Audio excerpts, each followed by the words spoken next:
پیارے بچوں، السلام علیکم ورحمۃ اللہ وبرکاتہ۔ برج کورس کا 34واں دن۔ آج ہم تحریری مہارت کی ایک خاص قسم مضمون نویسی کا مطالعہ کریں گے۔ آؤ اہلیت پیدا کریں۔ تحریری مہارت مضمون نویسی پر مبنی سرگرمیاں۔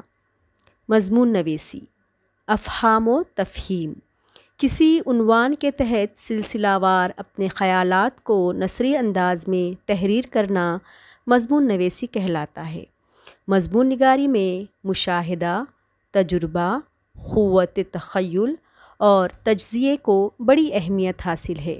مضمون میں کسی عنوان کے تحت منفی اور مثبت نکات پیش کیے جاتے ہیں۔ مضمون عام طور پر 3 حصوں پر مشتمل ہوتا ہے۔ ایک ہے تمہید، دوسرا نفس مضمون اور تیسرا ہے اختتام۔ مضمون نگاری کے لیے ضروری باتیں۔ نمبر 1، عمدہ اور معیاری زبان، موضوع اور مناسب الفاظ کا استعمال۔ نمبر 2، مناسب موقع پر محاوروں یا ضرب المثل کا استعمال۔ نمبر 3، اپنے تجربات اور مشاہدات کا استعمال۔ نمبر 4، خیالات سلسلہ وار ہو، بہت سی باتیں یکجا نہ ہوں۔ مضمون کی قسمیں، ایک ہے ذاتی، دوسرا آپ بیتی، تیسرا تصورات۔ ذاتی یعنی جس کا تعلق براہ راست آپ کے تجربات سے ہو۔ مثال دیکھیے اس کی، میں نے سرکس دیکھا۔ آپ بیتی، کہانی کی جھلک ملتی ہو۔ مثال، میرا ناقابل فراموش واقعہ۔ تصورات، خیالات اور تصور سے کام لیا جائے۔ مثال، اگر امتحان نہ ہوتے، اگر میں وزیر اعظم ہوتا۔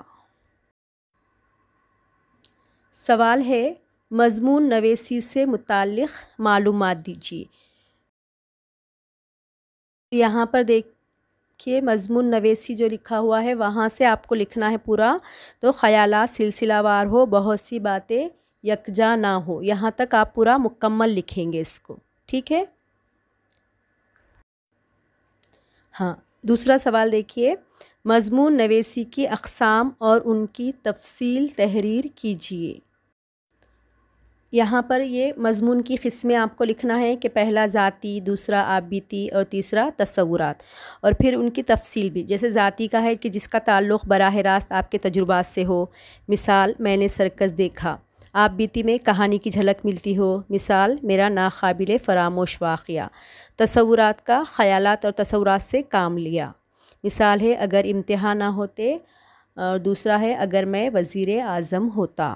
آؤ مشق کریں۔ آن لائن تعلیم، فائدہ یا نقصان، اس عنوان کے تحت مضمون لکھیے۔ تو دیکھیے برج کورس کے 25ویں دن میں آپ کو مضمون نویسی کے اصول و ضوابط بتائے گئے ہیں تفصیل سے۔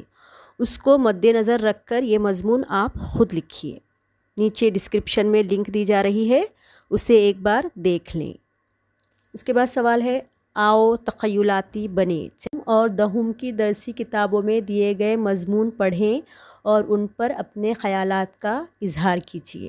تو یہ سوال بھی آپ کو خود کرنا ہے۔ دونوں درسی کتابیں پڑھیے اچھے سے، ان میں جو لکھے گئے مضامین ہیں ان کو بار بار پڑھیے اور پھر اپنے خیالات کا اظہار کیجیے۔